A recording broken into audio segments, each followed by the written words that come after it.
अस्सलामुअलैकुम। अस्सलामुअलैकुम dear student, आज के इस लेक्चर में हम क्लास स्पाइसेस के बारे में डिस्कस करेंगे। It is the first class of phylum Chordata that we have discussed before. उसकी हमने जनरल कैरेक्टर्स को डिस्कस किया था, फाइलम कॉर्डेटा की कौन कौन सी कैरेक्टरिस्टिक हैं, और आगे इसकी 5 डिफरेंट क्लासेस हैं। आज हम पहली क्लास को डिस्कस करेंगे विच इज़ क्लास स्पाइसेस, या फिर जिसमें फिश जो है और इसमें इस क्लास में फॉल करती है।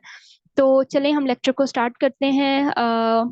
एक्चुअली सबसे पहले हम देखते हैं कि फिश एक्चुअली होती क्या है। फिश एक कोल्ड ब्लडेड एनिमल है जो कि पानी में रहती है, और it is breathing through gills and usually it has fins and scales.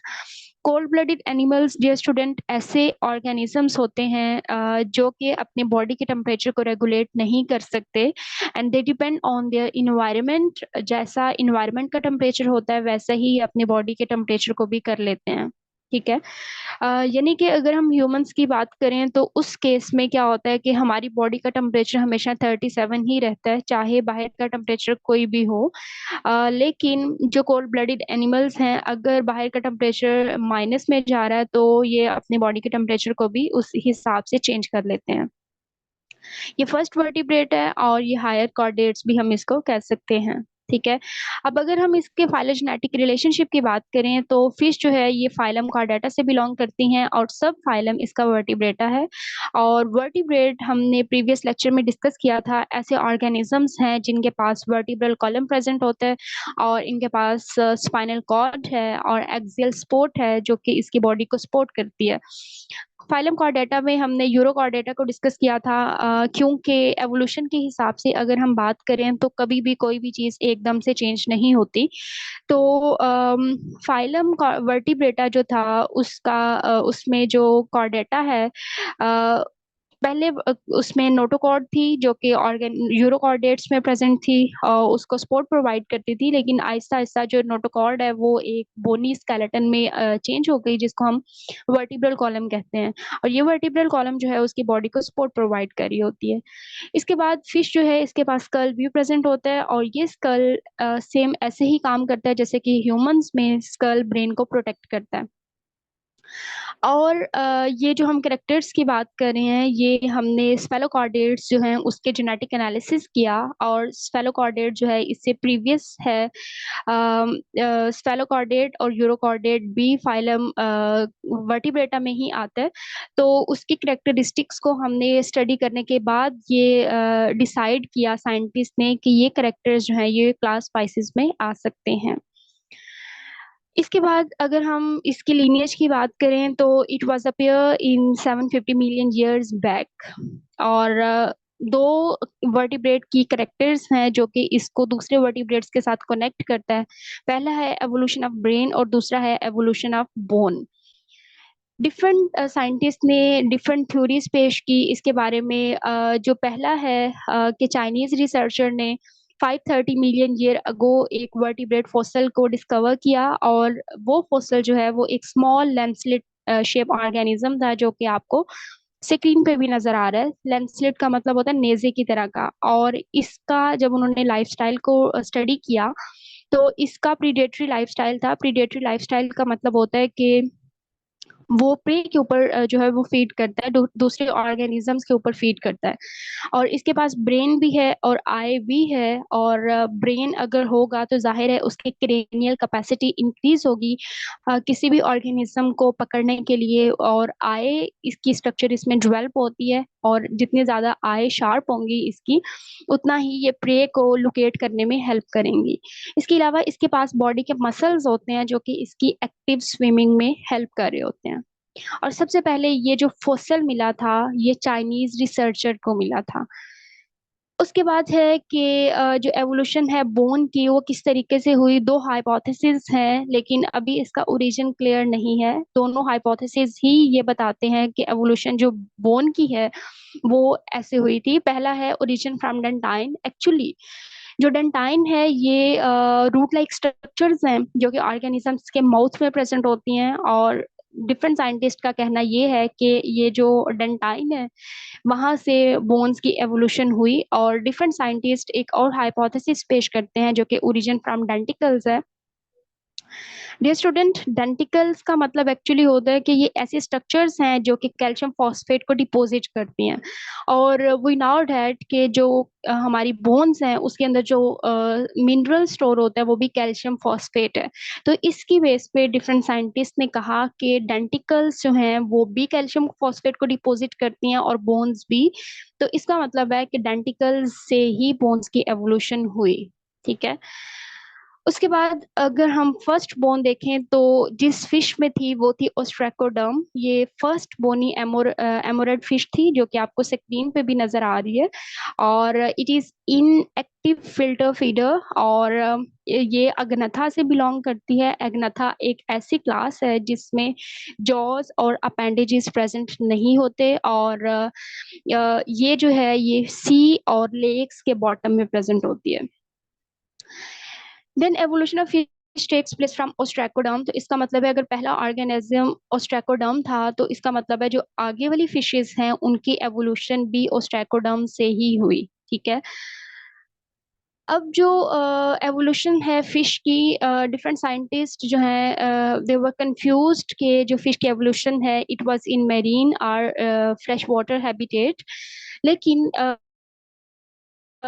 देखो जब हम एवोल्यूशन की बात करते हैं तो हमेशा हम पीछे वाले फाइलम्स को पहले डिस्कस करते हैं। अगर इसका नेक्स्ट फाइलम के साथ कोई रिलेशनशिप हो, उनके करेक्टर्स मैच करें, तो हम कहते हैं कि इसका प्रीवियस के साथ कोई लिंक है, इसका मतलब है एवोल्यूशनरी इसका रिलेशनशिप है। तो हमने फाइलम कॉर्डेटा को सॉरी इकानोडर्मेटा को डिस्कस किया, हेमिकॉर्डेटा को डिस्कस किया। They were marine organisms. Actually hemichordata is exclusively marine और echinoderm was also exclusively marine. इसका मतलब है अगर प्रीवियस मेरीन इन्वायरमेंट में है तो जो फिश है वो भी फर्स्ट जो फिश थी या फर्स्ट वर्टिब्रेट था वो भी मेरीन इन्वायरमेंट में ही होगा। तो ये कंक्लूड किया साइंटिस्ट ने कि जो पहली फिश है वो भी मेरीन इन्वायरमेंट से ही इवॉल्व हुई। ठीक है। अब वर्टिब्रेट जो हैं वो अब ऐसा नहीं है कि जो फिश है वो कन्फाइंड है मेरीन इन्वायरमेंट तक ही। अब मेरीन से उसने एडॉप्टिव रेडिएशंस के जरिए अपनी नंबर को इन्हांस किया, डिफरेंट इन्वायरमेंट में गई। और बहुत सारी फिश की एवोल्यूशन फ्रेश वाटर से भी हुई है। ठीक है। अब 190 फिश ऐसी हैं जो कि फ्रेश वाटर हैं और 400 स्पीशीज जो हैं वो ऐसी हैं जो कि मेरीन इन्वायरमेंट से बिलोंग करती हैं। अब डिफरेंट साइंटिस्ट ने इसकी डिफरेंट क्लासिफिकेशन को पेश किया। पहली है ट्रेडिशनल क्लासिफिकेशन और दूसरी है क्लैडिस्टिक क्लासिफिकेशन। एक्चुअली इन दोनों में कोई खास फर्क नहीं है। ट्रेडिशनल क्लासिफिकेशन ये बताती है कि जो डिफरेंट फिश है उसको हम डिफरेंट ग्रुप्स में डिवाइड कर सकते हैं ऑन द प्रेजेंस और absence of jaws and pair appendages. और क्लैडिस्टिक क्लासिफिकेशन या क्लैडिस्टिक एनालिसिस ये शो करता है कि डिफरेंट जो ऑर्गेनिज्म है, कुछ ऑर्गेनिज्म ये अग्नथा से बिलोंग करते हैं और कुछ ग्नेथोस्टोम्स होते हैं। एक्चुअली अग्नथा भी जॉलेस फिशेस होती हैं और ग्नेथोस्टोम जो दूसरा ग्रुप है वो जॉड फिशेस हैं। तो दोनों ही एक दूसरे के साथ समहाउ रिजेंबल कर रही होती हैं।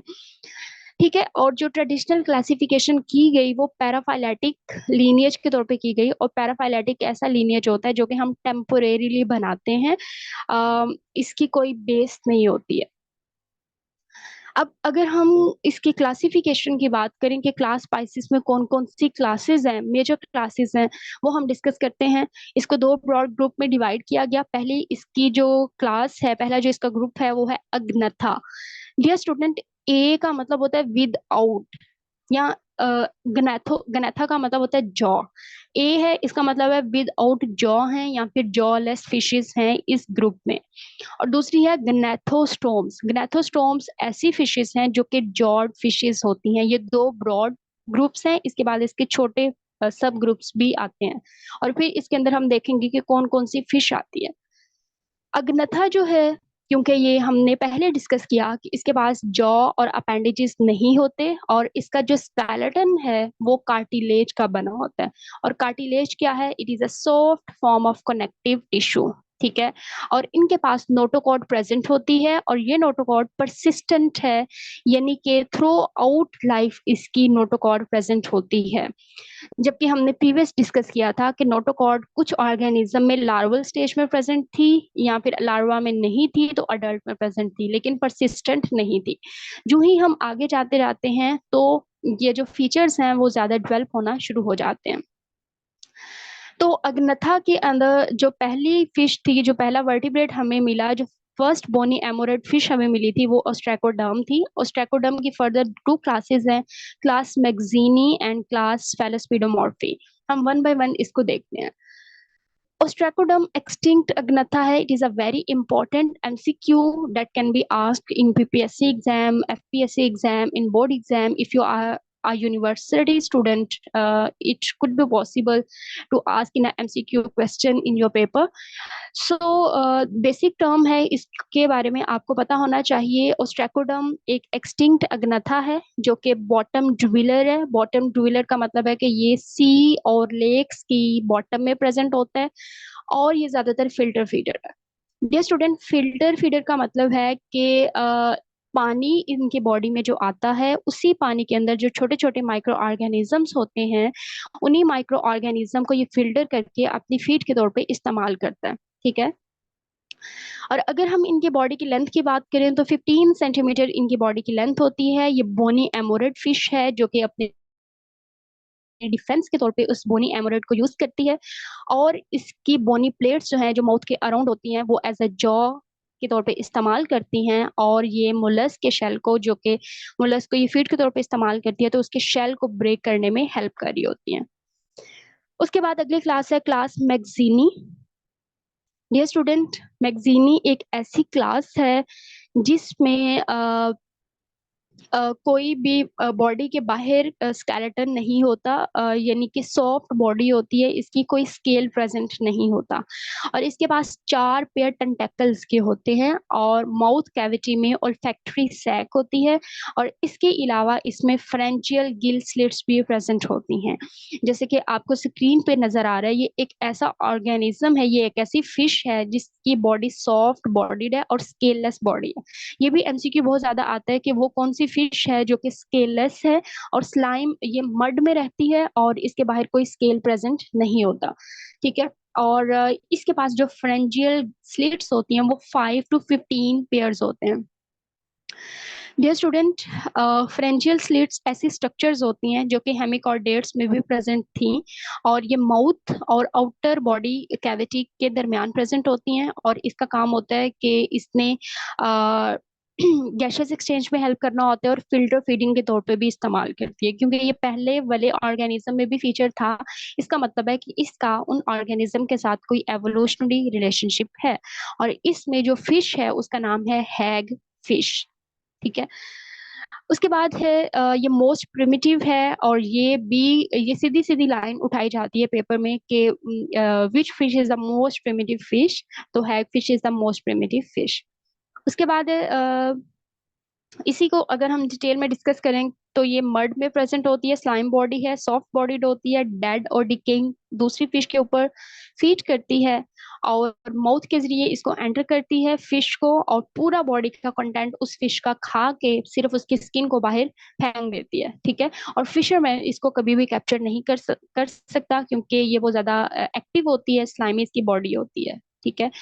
उसके बाद है स्फेलोस्पिडोमॉर्फी, इसी जो इसकी तीसरी क्लास है। इनके पास सकिंग माउथ होता है और ये जैसे आपको स्क्रीन पे नजर आ रहा है ये इसकी टीथ है। ठीक है। और इसके पास रेस्पिंग टंग होती है। रेस्पिंग टंग का मतलब होता है जो कि बाहर भी निकाल सकती है और उसके बाद उसको अंदर भी बॉडी के अंदर लेके जा सकती है। इसके बाद फ्रेंजियल स्लिट्स होती हैं लेकिन इनका नंबर 7 है और ओल्फैक्टरी सैक इसमें ब्लाइंड होती है, यानी कि ट्रू नहीं होती, जबकि हैगफिश में ओल्फैक्टरी सैक डेवलप थी। इसके अंदर जो मेंबर आता है वो है लेम्प्रे। अब लेम्प्रे क्या होता है? लेम्प्रे टेम्परेट रीजन में प्रेजेंट होता है। डियर स्टूडेंट, टेम्परेट रीजन अगर हम पूरी अर्थ को डिवाइड करें इक्वेटर में, तो इक्वेटर के जो साथ वाला एरिया होता है उसको हम ट्रॉपिकल कहते हैं और ट्रॉपिकल एक ऐसा एरिया है जहाँ पे बहुत ज्यादा सनलाइट होती है, यानी कि टेम्परेचर बहुत हाई होता है। उसके बाद जो अगला रीजन है वो टेम्परेट रीजन होता है और टेम्परेट रीजन ऐसा रीजन होता है जिसमें बहुत ज्यादा ना तो टेम्परेचर होता है और ना ही बहुत ज्यादा होता है और ना ही बहुत कम होता है। ठीक है। मॉडरेट लेवल होता है। तो ये उस रीजन में प्रेजेंट होती हैं। अडल्ट जो है वो दूसरी फिश के ऊपर फीड करती हैं जबकि जो लार्वा है वो फिल्टर फीडर होता है। ठीक है। ज्यादातर जो फिश हैं वो दूसरे ऑर्गेनिज्म की, क्योंकि ये प्रीडेटर है तो दूसरे ऑर्गेनिज्म के ब्लड के ऊपर फीड करती हैं, और इसके अंदर जो मेंबर है उसको हम ब्रोक लैम्प्रे कहते हैं। और लार्वल स्टेज जो है वो 3 साल तक रहती है, और अडल्ट फीड नहीं करता और अपनी स्ट्रीम को छोड़ता है, रिप्रोड्यूस करता है, और इसके बाद मेटामॉर्फोसिस के बाद इस अडल्ट की मोर्टेलिटी यानी कि डेथ हो जाती है। और फिर जो लार्वा है जो 3 साल तक लार्वा स्टेज में रहता है वो अगेन ऐसे ही अपना लाइफ साइकिल स्पेंड करता है, अगेन वो रिप्रोड्यूस करता है, उसकी डेथ हो जाती है, उसके बाद इसके जो न्यू ऑफस्प्रिंग्स हैं वो प्रोड्यूस होते हैं। ये इसका जो है वो लाइफ साइकिल है। अडल्ट लैम्प्रे ओशन और ग्रेट लेक्स में प्रेजेंट होता है, जैसे कि यहाँ पे दो ऑर्गेनिजम्स हैं जिसमें एक मेल और फीमेल है। They come close to each other, और ये अपने गैमीट्स को वाटर में रिलीज करते हैं। गैमीट को रिलीज करने के बाद इनकी फर्टिलाइजेशन होती है वाटर में, और फर्टिलाइजेशन होने के बाद जो लार्वा बनता है उसको हम एमोसीट लार्वा कहते हैं। उसके बाद जो लैम्प्रे है वो अ, जो है वो अडल्ट अपनी लार्वल स्टेज में होगा, लार्वल स्टेज के बाद वो अपनी अडल्ट स्टेज में आएगा, और अडल्ट स्टेज के बाद ये अगेन अपना लाइफ साइकिल वैसे ही स्पेंड करना शुरू कर देता है। ठीक है। उसके बाद है ग्नेथोस्टोम्स, जो कि दूसरा सब मेजर ग्रुप है, और ग्नेथोस्टोम्स में जॉड फिशेस आती हैं। ठीक है। जॉ फिशेज ऐसी हैं जिसमें जॉ और पेयर्ड अपेंडेजेस प्रेजेंट होते हैं। इसमें वर्टिब्रल कॉलम भी प्रेजेंट है, और vertebral column actually totally replace कर देता है नोटोकॉर्ड को। ठीक है। और इसमें इंटरनल एयर प्रेजेंट है, और उसकी 3 ऑसिकल्स होती हैं। डियर स्टूडेंट, ऑसिकल्स का काम होता है बॉडी को बैलेंस करके रखना। ठीक है। ह्यूमन के केस में भी सेमी सर्कुलर केनाल्स होती हैं। ठीक है। और सेमी सर्कुलर केनाल्स जो हैं वो बॉडी के बैलेंस में हेल्प करती हैं, और 3 ही ह्यूमंस के केस में होती हैं, तो 3 ही इस जॉ फिशेस में होती हैं। तो ये एमसीक्यू आ सकता है कि पहली सेमी सर्कुलर केनाल्स किस में इवॉल्व हुई थी। तो gnathostomes were the first organism that have semi circular canal, and it was 3 in number. दो मेजर एडोप्टेशंस हैं इनकी। पहली है जॉ। जॉ को ये फीडिंग के तौर पे इस्तेमाल करती हैं, और इसके अलावा इनके पास पेक्टोरल और पेल्विक फिन्स होते हैं। Dear student, pectoral same fins ऐसे ही हैं जैसे कि हमारी ह्यूमन के केस में बाजू होते हैं, और पेल्विक फिन जैसे ह्यूमन के केस में टांगे होती हैं। तो इनके पास पेक्टोरल फिन्स होते हैं और पेल्विक फिन्स होते हैं, जो कि ये स्टेयरिंग के तौर पे काम करते हैं, यानी कि अपनी डायरेक्शन को चेंज करने में हेल्प कर रहे होते हैं। इसके बाद अगर हम ओवरऑल देखें, फिश है ग्नेथोस्टॉर्म्स। ग्नेथोस्टॉर्म्स की आगे से 4 डिफरेंट क्लासेस हैं। पहली है कॉन्ड्रिक्थीस, ऑस्ट्रिकथीस, प्लेकोडर्म और ग्नेथोस्टॉर्म्स, एक कैंथोडियन sorry.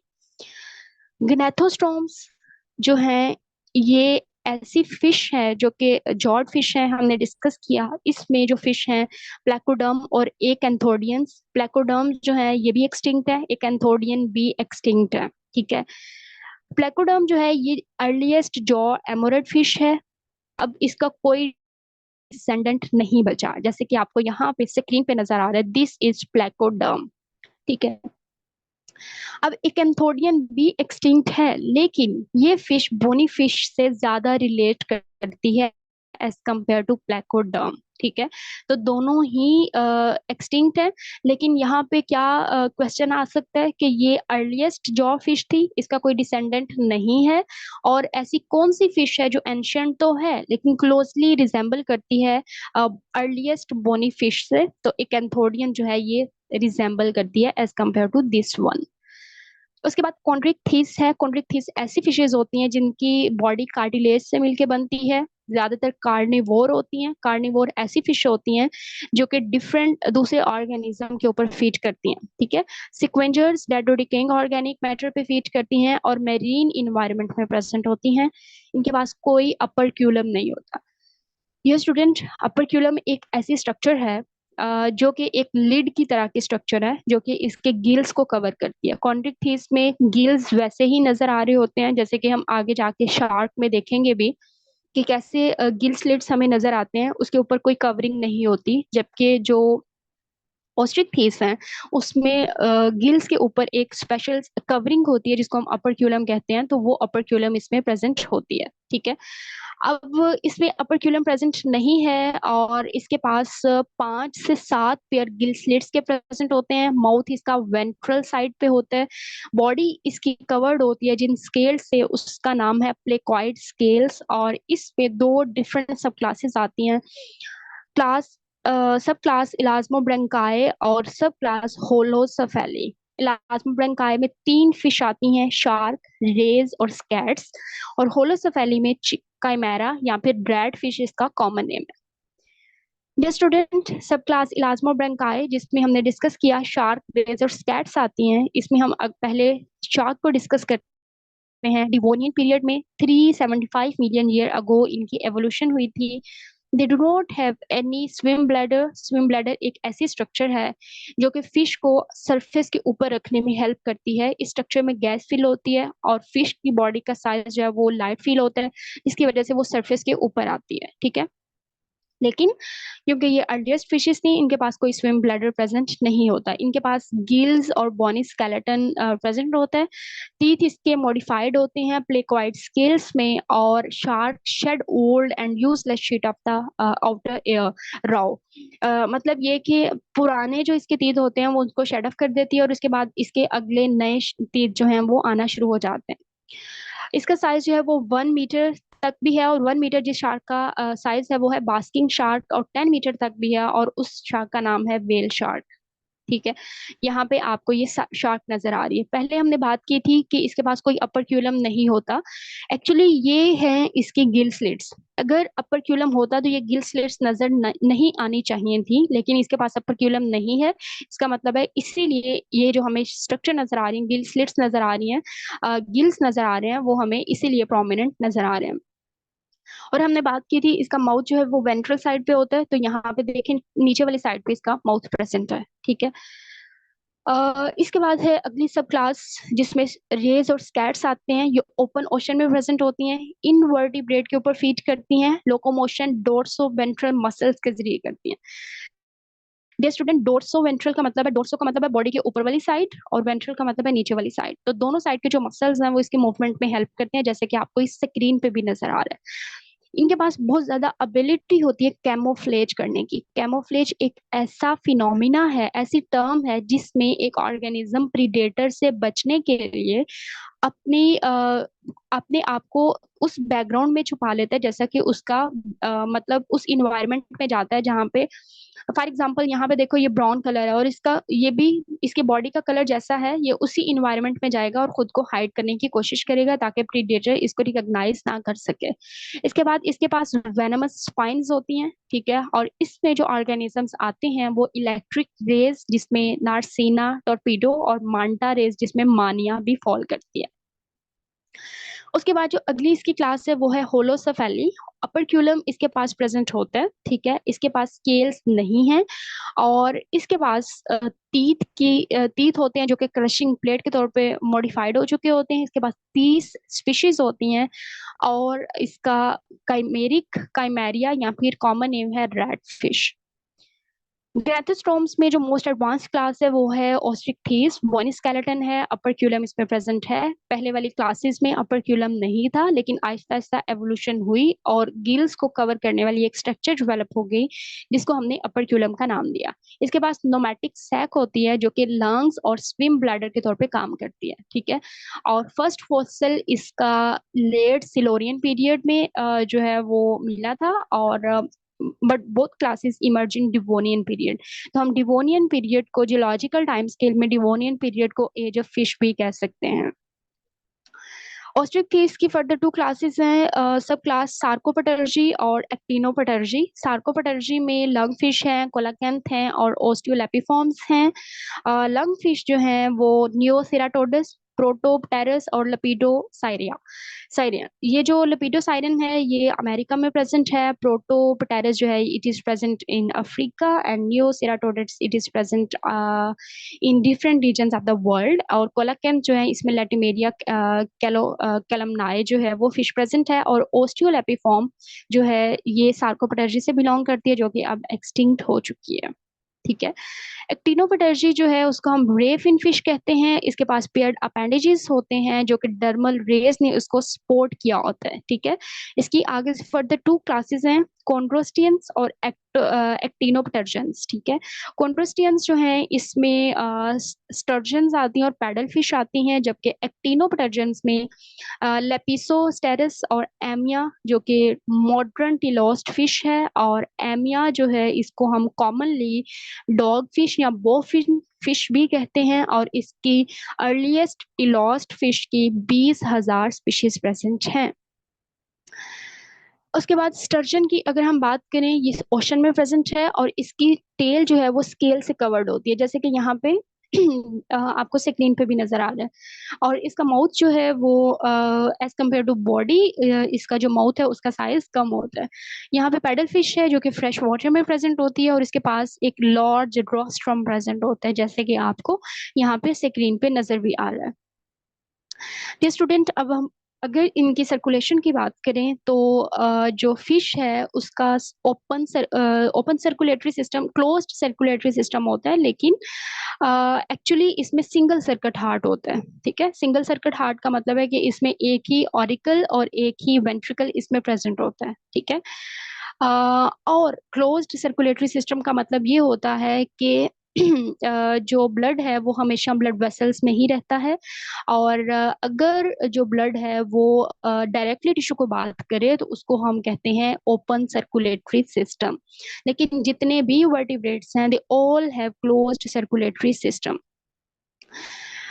These changes are the loss of the gills, delivery of blood to lung, and separation of oxygenated and deoxygenated blood in the heart.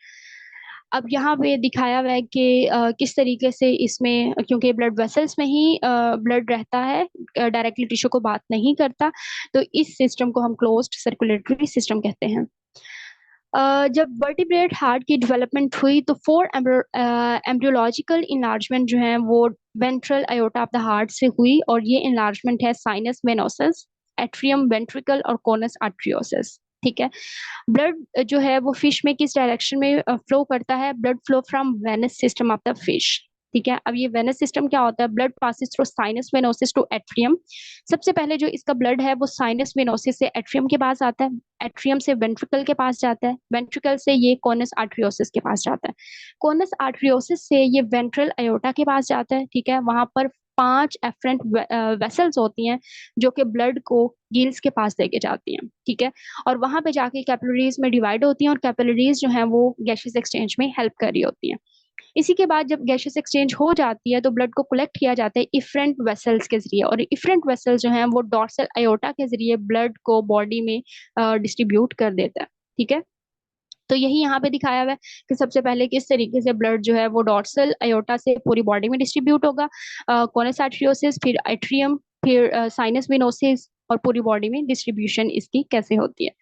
Circulation of blood in lung fishes में कैसी होती है? Lung fish जो है इनका circulatory system थोड़ा सा alter होता है as compare to cartilaginous fishes, और सर्कुलेशन इसकी गिल्स की कॉन्टिन्यूस होती है, और इसमें अयोटिक आर्क होती है जो कि पल्मोनरी आर्टरी बनाती है, और पल्मोनरी आर्टरी का मतलब है ऐसी आर्टरी जो कि ब्लड को लंग्स के पास लेके जाती है, ठीक है। ये आर्टरी ब्लड को लंग्स ब्लड जो है वो लंग को सप्लाई करती है, और ब्लड जो है वो हार्ट के पास आता है पल्मोनरी वेन के जरिए from the lungs. Blood enter from the lungs to left atrium of the heart. फिर एट्रियम और वेंट्रिकल जो है ये पार्शली डिवाइडेड होते हैं इसके, और spiral wall present in conus arteriosus, direct blood from right side of heart to pulmonary artery, और फिर ये ब्लड जो है वो हार्ट के लेफ्ट साइड को जो है वो सप्लाई करता है, और बाकी जो रह जाती हैं वो एयोटिक आर्क कहलाती हैं। Distribution between pulmonary circulation, systemic circulation भी इसी में हुई, और पल्मोनरी जो सर्कुलेशन होती है उसका मतलब होता है कि जो ब्लड है वो लंग्स और बॉडी के दरमियान जो है उसके सर्कुलेशन हुई है, और सॉरी, हार्ट और लंग्स के दरमियान जो सर्कुलेशन होती है वो पल्मोनरी होती है, और जो सिस्टेमिक सर्कुलेशन होती है वो बॉडी और हार्ट के दरमियान सर्कुलेशन होती है। यहाँ पे दिखाया हुआ है कि किस तरीके से जो पल्मोनरी आर्टरी है वो लंग्स को ब्लड सप्लाई कर रही है, और आफ्टर ऑक्सीजनेशन जो पल्मोनरी वेन है ये पूरी बॉडी को ब्लड सप्लाई कर रही होती है। पल्मोनरी, यहाँ पे हमने पहले डिस्कस किया pulmonary circulation, systemic circulation. Pulmonary circulation का मतलब होता है कि मूवमेंट जो है वो इसका मतलब होता है कि जो पल्मोनरी सर्कुलेशन है, इसमें मूवमेंट ब्लड और हार्ट के दरमियान होती है, और जो सिस्टेमिक सर्कुलेशन होती है उसमें मूवमेंट जो है वो हार्ट और बॉडी के दरमियान होती है। इसका सिंगल सर्किट हार्ट होता है, इसका मतलब है एक एट्रियम होता है और एक ही इसके पास वेंट्रिकल होता है। और गैशियस एक्सचेंज इसमें कैसे होती हैं? डियर स्टूडेंट, इसमें जो गैशियस एक्सचेंज हैं, water contain 2.5% of oxygen present in air, therefore less amount of oxygen available to fish. ठीक है। Fish pass much quantity of water through gills so that they can extract water. अब क्योंकि पानी में ही रहती हैं और पानी से ही इन्होंने ऑक्सीजन लेनी है, लेकिन हमने कहा कि वाटर के अंदर जो ऑक्सीजन है वो कम है, यानी कि 2.5% ऑक्सीजन है, तो इसलिए ये अपने गिल्स के जरिए पानी को बहुत ज्यादा लेती हैं ताकि जो मैक्सिमम गिल्स के अंदर ऑक्सीजन है वो इसको ले सकें। देयरफॉर फिश जो है वो अपने एडिक्वेट ऑक्सीजन को ब्लड स्ट्रीम में मेंटेन करती है। कैसे मेंटेन करेगी? कि मैक्सिमम वाटर को लेगी और फिर उसको गिल्स पे मूव करेगी, और गिल्स जो है वो उस ऑक्सीजन को एक्सट्रैक्ट कर लेते हैं। अब फिश जो है डिफरेंट मैकेनिज्म है ब्रीदिंग को मेंटेन करने का। पंपिंग मैकेनिज्म है, रैम वेंटिलेशन है, गिल बार्स हैं with external flap. Dear student, pumping mechanism का मतलब होता है कि the mouth opens and close. Mouth जो है वो ओपन और क्लोज होता है और वाटर को फोर्स करते हैं गिल फिलामेंट और गिल रैकेट्स के जरिए, और गिल रैकेट्स में जब पानी आता है तो ये गैशियस एक्सचेंज को सॉरी ऑक्सीजन को कलेक्ट कर लेता है, और वहाँ पे कॉन्टिन्यूस मूविंग होती है वाटर की, जिसकी वजह से मैक्सिमम ऑक्सीजन यहाँ पे ट्रैप हो जाती है। फेरेंक्स के और अपर क्यूला के जो मसल्स हैं वो इस पंपिंग में हेल्प कर रहे होते हैं। अब जो दूसरा मैकेनिज्म है, it is the RAM ventilation. RAM ventilation में फिश जो है वो अपने माउथ को ओपन रखती है, जिससे वाटर जो है वो मैक्सिमम यहाँ से एंटर होता है और यहाँ से बाहर निकलता जाता है। और जो फिश है ये माउथ को ओपनिंग इसीलिए रखती है कि मैक्सिमम वाटर इसमें जाए और गिल्स के जरिए बाहर निकले, और गिल्स जो है वो मैक्सिमम ऑक्सीजन को ट्रैप कर सके और वहां पे गैसेस एक्सचेंज हो सके। उसके बाद जो अगली है वो है gill bars with external flap. Elasmobranchs जो है उसमें गिल बार्स होती हैं और उसके ऊपर एक्सटर्नल फ्लैप्स भी होती हैं। ये फ्लैप्स जो हैं वो क्लोज्ड होती हैं और अपर्क्यूला कैविटी बनाती हैं। स्पाइरेकल्स भी इसमें प्रेजेंट हैं, और स्पाइरेकल्स फ्रेंजियल स्लिट्स ही मॉडिफाई होकर स्पाइरेकल्स बनाती हैं। और स्पाइरेकल्स जो हैं वो अल्टरनेट रूट के तौर पे इस्तेमाल होती हैं, जिससे वाटर जो है वो फिलिंग्स में एंटर होते हैं और गैशियस एक्सचेंज में ये हेल्प कर रही होती हैं। गैशियस एक्सचेंज का मैकेनिज्म कैसा होता है? गिल्स जो है वो गिल आर्क में गिल्स को सपोर्ट किया होता है। ठीक है। हर एक गिल आर्क जो है वो गिल फिलामेंट से एक्सटेंड होती है। गिल फिलामेंट जो है वो फर्दर फ्रेंजियल लैमिला से कंपोज्ड होती हैं। फ्रेंजियल लैमिला जो है इसके पास एपिथेलियल की वेस्कुलर फोल्ड्स प्रेजेंट होते हैं। ब्रेंकियल आर्टरीज जो हैं ये सबसे पहले ब्लड को गिल्स के पास लेके आएंगी इनटू गिल फिलामेंट, और आर्टरीज जो हैं वो इसको कैपिलरीज में ब्रेक करेंगी और फिर ब्लड को फ्रेंजियल लैमिला में सप्लाई कर देंगी। ब्लड और वाटर जो है ये दोनों ऑपोजिट डायरेक्शन में मूव करते हैं, और ऑपोजिट फ्लो की वजह से ही हम इसको काउंटर करंट मैकेनिज्म कहते हैं।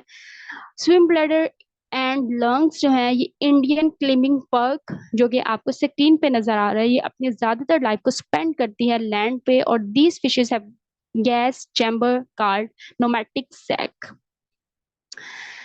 कुछ फिशेस में जो कि नॉन टीलोस्ट है, नोमोटिक डक्ट प्रेजेंट होती है जो कि निमोटिक सैक के साथ कनेक्ट होती है आइसोफेगस के साथ। स्वेलोड एयर जो है वो नोमैटिक सैक में एंटर होती है और गैसेस एक्सचेंज होती है थ्रू सरफेस। नोमैटिक सैक जो है वो फंक्शन के तौर पे एक्ट करती है, और कुछ बोनी फिशेस में pneumatic sac as a swim bladder के तौर पे भी काम करती हैं। आई होप आज का लेक्चर आपके लिए हेल्पफुल रहा होगा। अगर आपको आज का लेक्चर पसंद आया तो प्लीज वीडियो को लाइक करें, शेयर करें, सब्सक्राइब करें। स्टे कनेक्टेड, अपना ख्याल रखिएगा। अल्लाह हाफिज।